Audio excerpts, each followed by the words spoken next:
जय हिंद साथियों। आज का वीडियो बहुत महत्वपूर्ण है उन तमाम शिक्षक साथियों के लिए जो सीटेट का एग्ज़ाम दे रहे हैं या कई बार एग्ज़ाम दिए हैं और क्वालिफाई नहीं कर पा रहे हैं, या वैसे छात्र जो एग्ज़ाम दे रहे हैं, फॉर्म आवेदन भर चुके हैं लेकिन तैयारी उनकी उस स्तर की नहीं हुई है, उनको डर है कहीं ना कहीं कि हम क्वालिफाई हो पाएंगे या नहीं।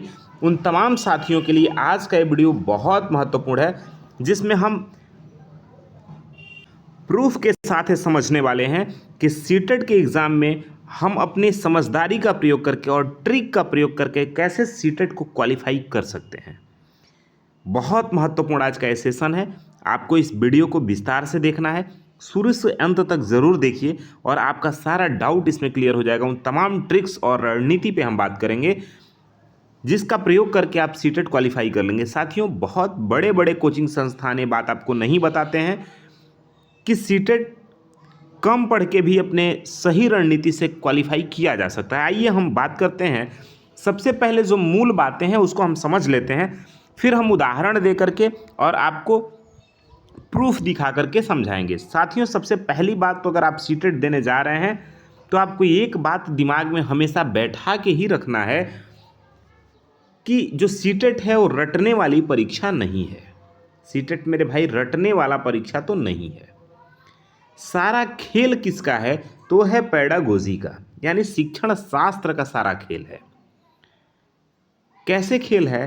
तो 150 नंबर का पेपर है और 90 नंबर पे क्वालिफाइंग है जनरल कैटेगरी में, जिसमें 30 नंबर सीडीपी है। उसके बाद आपके अगर आप पेपर 2 दे रहे हैं तो आपकी भाषा 15 नंबर, 30 नंबर भाषा 1 और 30 नंबर भाषा 2, जिसमें से 30 में 15-15 नंबर टीचिंग पेडागोगी के रहते हैं, तो 30 नंबर दोनों भाषा से मिला करके ये हो गए। पेपर 2 देने जा रहे हैं तो मैथ, साइंस या एसएसटी जिस भी सब्जेक्ट को आप लिए हैं तो उसमें 60 में 30 टीचिंग पेडागोगी और 30 प्रश्न जो है आपके सब्जेक्ट से रहते हैं, तो प्लस 30 इसमें और करिए। अब 30, 30, 60 और 30, 90, सिर्फ टीचिंग पेडागोगी से 90 नंबर और आप क्वालिफाई कर जाएंगे। अभी होगा कमाल कैसे? तो समझिए। देखिए साथियों, जब भी आप एग्ज़ाम में बैठें तो ये मान के चलें कि बच्चे को हमें सेंटर में रखना है, यानी केंद्र बिंदु में बच्चा हमारे रहेगा, ठीक है ना। और बच्चा हमेशा सही है यही आपको मानना है, चाहे कुछ भी हो, गलत हो, कुछ भी हो, लेकिन आपको ये मानना है कि बच्चा सही है और हमेशा ही सही है। कैसे सही है? अभी जब हम आपको प्रश्न करवाएंगे तो आप देखेंगे कि कैसे इस ट्रिक से आप बहुत सारे क्वेश्चन कर पाएंगे। बात समझ में आ रहा है? दूसरी बात कि कुछ पॉजिटिव और कुछ निगेटिव, यानी कुछ सकारात्मक और कुछ नकारात्मक शब्द होते हैं जिनको समझ के आप एग्ज़ाम में बहुत सारे प्रश्न सही कर लेंगे। तो मैं 50 ऐसे सकारात्मक वर्ड और 50 ऐसे नकारात्मक टैग वर्ड आपके सामने समझाने वाला हूँ, ठीक है। और तीसरी बात कि जब भी आप एग्ज़ाम हॉल में बैठे तो अपने आप को विद्यार्थी समझें, ठीक है ना। क्या समझेंगे? विद्यार्थी समझना है, ना कि टीचर समझना है। बात समझ में आ रहा है? अब जो मेन पॉइंट है उस पे हम चर्चा करते हैं और फैक्ट और प्रूफ के साथ हम आपको दिखाने वाले हैं। साथियों देखिए, होता क्या है, जब सीटेट में 22 भाषा है, ठीक है ना, 22 भाषा में से 2 भाषा आपको, यानी 2 लैंग्वेज आपको लेने हैं, भाषा 1 और भाषा 2। समझ आ रहा है ना। अब चूंकि उत्तर भारत में हमारे ज़्यादातर बच्चे भाषा 1 में हिंदी ले लेते हैं और भाषा 2 में या तो इंग्लिश ले लेते हैं या फिर संस्कृत ले लेते हैं। पहला ये करते हैं, या फिर भाषा 1 में इंग्लिश ले लिए और भाषा 2 में हिंदी ले लिए, ठीक है ना। भाषा 2 में हिंदी और भाषा 1 में इंग्लिश। अब इसमें होता क्या है कि मान लीजिए कि भाषा 1 हमने जो भी लिया, या तो इंग्लिश या तो हिंदी, जो कुछ भी लिया हमने, उसमें हमारा ठीक ठाक पकड़ होता है, यानी उसमें अच्छी हमें जानकारी होती है। और भाषा 2 वो भाषा होता है जिसमें हमारी जानकारी कम है, उस भाषा में जानकारी कम है। अब सोचिए कि हिंदी का विद्यार्थी यदि भाषा 2 में इंग्लिश ले लिया तो क्वेश्चन पढ़ के समझ ही नहीं पाएगा, तो फिर उत्तर देगा कैसे? पढ़ा है लेकिन क्वेश्चन ही समझ में नहीं आ रहा है, इंग्लिश पढ़ के ही नहीं समझ पा रहा है, तो व्यक्ति जवाब कैसे देगा? या फिर संस्कृत मान लीजिए अगर ले लिए हैं भाषा 2 में और संस्कृत ही पढ़ के समझ में नहीं आ रहा है कि क्वेश्चन पूछ क्या रहा है आपसे, तो फिर आप उसका उत्तर देंगे कैसे? तो इस समस्या का समाधान हम चुटकियों में आपके लिए लेके आए हैं कि आप बहुत आसानी से एक ट्रिक के साथ और आप इसको भाषा को बड़े आसानी से करके और 30 में कम से कम मेरे भाई यकीन मानिए 25 प्लस आप नंबर ला सकते हैं। बहुत सारे कोचिंग वाले ये बात आपको नहीं बताएंगे, क्यों? क्योंकि कोर्स जो बेचना है। अब समझिए आपको करना कैसे है। अगर मान लीजिए भाषा 1 में आपने हिंदी ले लिया है और भाषा 2 में आपने इंग्लिश लिया है, ठीक है ना? भाषा 2 में आपने इंग्लिश ले लिया है। अब इस बात को बहुत ध्यान से समझिए कि भाषा 2 का जो इंग्लिश का पेपर है और भाषा 2 का जो हिंदी का पेपर है वो दोनों सेम है। कौन सा सेम है? तो 15 नंबर सिर्फ सब्जेक्ट यानी गद्यांश और पद्यांश को छोड़ के जो 15 नंबर का क्वेश्चन पेपर पेडागोगी वाला होता है वो सभी लैंग्वेज यानी 22 लैंग्वेज में एक जैसा ही रहता है। चाहे हिंदी हो, तमिल हो, तेलुगु हो, गुजराती हो, मलयालम हो, कुछ भी, मतलब 22 भाषाओं का लैंग्वेज सेम रहता है। बस होता क्या है, इंग्लिश में पेपर तैयार करके और उसे ट्रांसलेट कर दिया जाता है 22 भाषाओं में। अब आपका समस्या खत्म हुआ कि नहीं? मैं आपको दिखाऊंगा, प्रूफ भी दिखाऊंगा कैसे। मान लीजिए हमने पेपर 1 में हिंदी लिया था, ठीक है ना? पेपर 2 में हमने इंग्लिश लिया है, अंग्रेजी लिया है, ठीक है ना? अब करना बस इतना सा है कि आपको हिंदी पढ़ने तो आता है, जिस भाषा में आप सहज हो उस भाषा को खोल लेना है भाषा 2, ठीक है ना? और जो भाषा 2 आपने लिया है, जिस भाषा को मान लीजिए अगर आपने भाषा 2 में अंग्रेजी लिया है तो आप हिंदी खोलिए, और हिंदी में आपका बहुत अच्छा पकड़ है तो आप भाषा 2 हिंदी का पेपर खोलिए और भाषा 2 के हिंदी के पेपर में क्वेश्चन नंबर मान लीजिए 115 है और 115 क्वेश्चन नंबर पे जो सही उत्तर पढ़ के आपको हिंदी का लग रहा है सेम उसी 115 क्वेश्चन नंबर भाषा 2 अंग्रेजी में आकर टिक कर दीजिए, 100% सही होगा। आइए मैं प्रूफ आपको दिखाता हूँ। देखिए मैं सारा लेके आया हूँ आपके लिए, ठीक है ना, ताकि ये सारा डाउट क्लियर हो जाए। अब देखिए मेरे भाई, मान लीजिए किसी साथी ने भाषा 2 में, देखिए भाषा 2 हिंदी है, ठीक है ना? अब मान लीजिए मैं अपनी एग्जांपल दे रहा हूँ, अपना खुद का। मान लीजिए मैं भाषा 1 में हिंदी लिया हूँ, भाषा 2 में अंग्रेजी लिया हूँ, लेकिन मुझे अंग्रेजी पढ़ने नहीं आता है, समझ में भी नहीं आता है।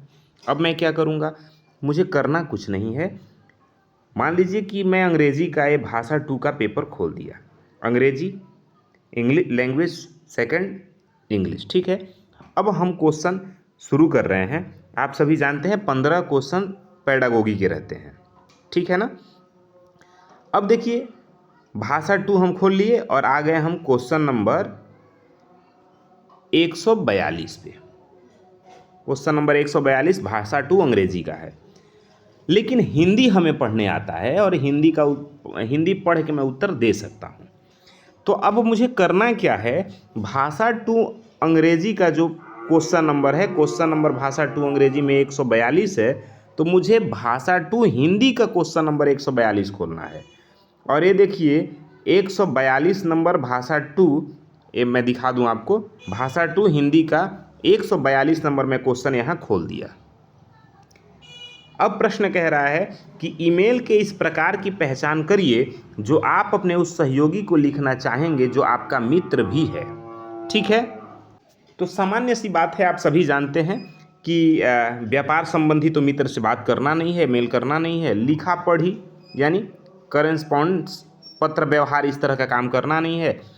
औपचारिक पत्र व्यवहार हमेशा ऑफिस और कार्यालय के लिए होता है, तो हम अनौपचारिक मेल करेंगे, ठीक है? अब यही सेम क्वेश्चन 142 नंबर जब आप जाएंगे अंग्रेजी के भाषा 2 में तो आपको मिलेगा। देखिए क्वेश्चन नंबर 142 अंग्रेजी में आपको पढ़ने नहीं आ रहा है, बस आपको इतना समझ में आता है कि भाई ईमेल वाला कोई क्वेश्चन उसमें था और ईमेल वाला क्वेश्चन है, सेम टू सेम। अगर आपको इंग्लिश हिंदी समझ में आ रहा है तो सेम क्वेश्चन है, अब बस फॉर्मल है कि इनफॉर्मल है, क्या है आपको जवाब देना है। तो यहाँ इनफॉर्मल हो जाएगा और आपने देखा वहाँ उत्तर कौन सा सही था। देखिए यहाँ पे आपका कौन सा उत्तर सही था, तो अनौपचारिक था ना, उत्तर एक सही था। 142 का सही उत्तर 1 है और भाषा 2 अंग्रेजी में भी 142 का सही उत्तर क्या है, 1 है। बात क्लियर हो रहा है। सेम फॉलो पैटर्न ये होगा आपके भाषा 1 के भी साथ। भाषा 1 में मान लीजिए आपने कोई भी भाषा ले लिया, अंग्रेजी, हिंदी, कोई भी भाषा, तो भाषा 1 का वो भाषा देखिए जो आपको आता है। मान लीजिए भाषा 1 में आपने अंग्रेजी ले लिया, ठीक, लेकिन आपको अंग्रेजी आता नहीं है, तो आप क्या करेंगे, भाषा 1 का हिंदी पढ़िए, ठीक है ना, भाषा 1 का हिंदी पढ़िए और क्वेश्चन नंबर 142 या जो भी क्वेश्चन हो उसका जो भी सही उत्तर होगा वही सही उत्तर भाषा 1 अंग्रेजी का भी होगा। लेकिन ये बात आपको ये ध्यान रखना है कि यदि आप भाषा 1 का हिंदी का पेपर पढ़ रहे हैं तो अंग्रेजी में भी भाषा 1 का ही उत्तर सही होगा। अगर भाषा 2 हिंदी कर रहे हैं तो अंग्रेजी में भी भाषा 2 ही करना है। बात समझ में आ रहा है। तो ये मैं आपको उदाहरण दिखा दिया। आइए मैं एक और एग्जाम्पल आपको दिखा दूं। देखिए यहाँ आप देखेंगे क्वेश्चन नंबर 119 है, ठीक है ना। अब मान लीजिए हमको नहीं आ रहा है, कुछ तो पूछ रहा है, ठीक। अब आप क्वेश्चन नंबर 119 पे चलिए। अब आप देखेंगे कि श्रवण में क्या शामिल है। क्वेश्चन नंबर 19 से इसका जो सही उत्तर होगा वही सही उत्तर 119 नंबर क्वेश्चन का यहाँ भी होगा, क्योंकि दोनों क्वेश्चन सेम है। लैंग्वेज का अंतर है, क्वेश्चन का अंतर नहीं है। तो आई होप कि आपको ये बात समझ में आ गया होगा। तो इस ट्रिक के माध्यम से आप लैंग्वेज को क्लियर कर लेंगे। अब आइए हम समझते हैं कि कैसे आप सकारात्मक और नकारात्मक टैग वर्ड को समझ करके और एग्ज़ाम के पेपर को क्वालिफाई कर सकते हैं। देखिए मेरे भाई, ये है आपके पॉजिटिव टैग वर्ड, ठीक है ना, यानी सकारात्मक टैग शब्द। अगर बात बाल केंद्रित हो, जिस ऑप्शन में बाल केंद्रित हो, चाइल्ड सेंटर्ड की बात की गई हो, वो उत्तर सही होगा। करके सीखने की बात हो, उत्तर सही होगा। सक्रिय भागीदारी की बात हो, ऑप्शन सही होगा। वास्तविक जीवन से जोड़ के करने की बात हो, सही होगा।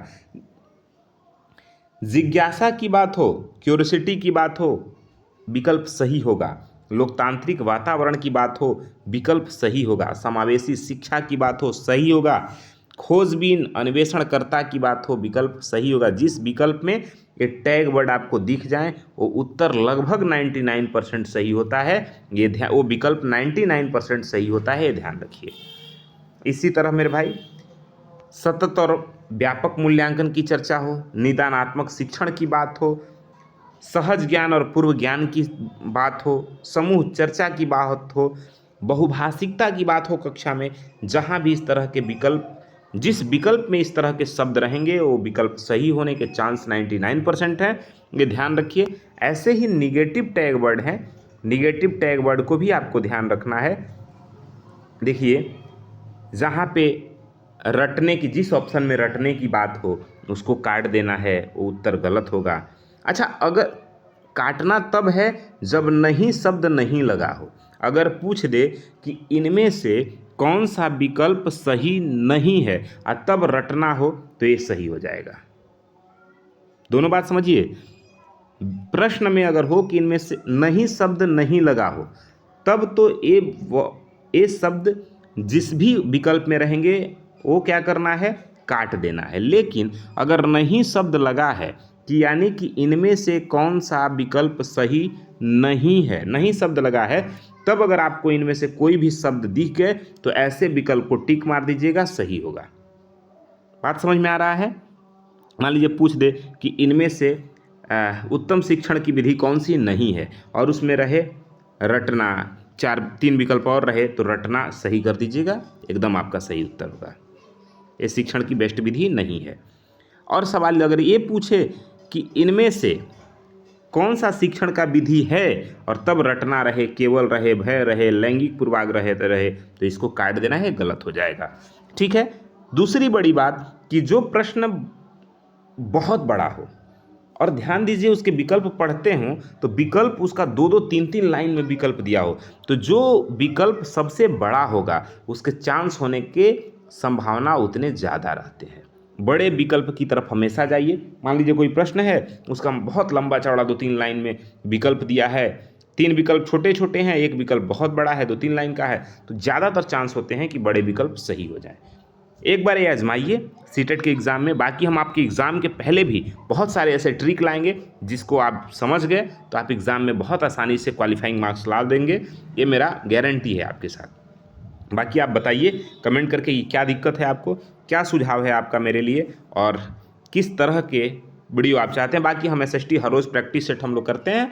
फिर मिलते हैं अगले क्लास में, तब तक के लिए जय हिंद।